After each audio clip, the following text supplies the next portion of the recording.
ओम संसंचराय नमः। मु पंडित हृदयनाथ ज्योतिष और वास्तुशास्त्रविद। आज शनि जंत्र विषय किछि कहवाक जाउछि। नवग्रह जंत्र मध्यरु शनि महाग्रहकर जंत्र 7.5 धेया इत्यादि पाई शनि जंत्र धारण कले मनुष्य विभिन्न शनि पीड़ा कम होता है।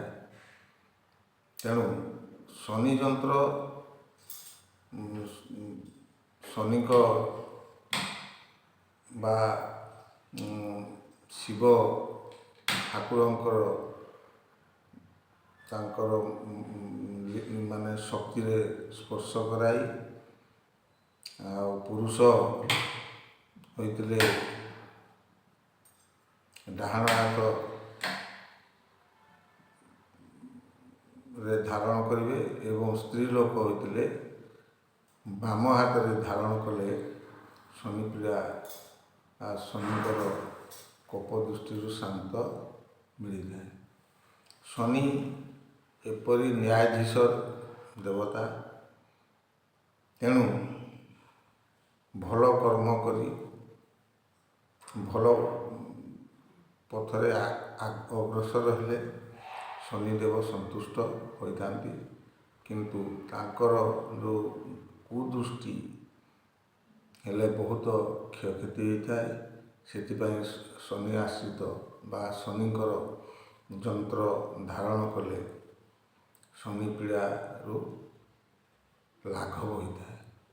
सेतिपाई मु आज शनि महाराजा ग्रह रत्न धारण तो एसबू कहली। आगामी अध्याय अन्य ग्रह मानकर एवं विभिन्न जंत्र प्रत्येक विषय जंत्र सब अच्छी जंत्र ही भगवान। तेणु जंत्र धारण माने कले मनीष बहुत सुविधा सुयोग लाभ करें। तेणु आगामी अध्याय यह सब आलोचना हेब। आपण माने जो लाइक सब्सक्राइब कले एवं शेयर कले आपण ये वीडियो सबुदिने पाई परिवे।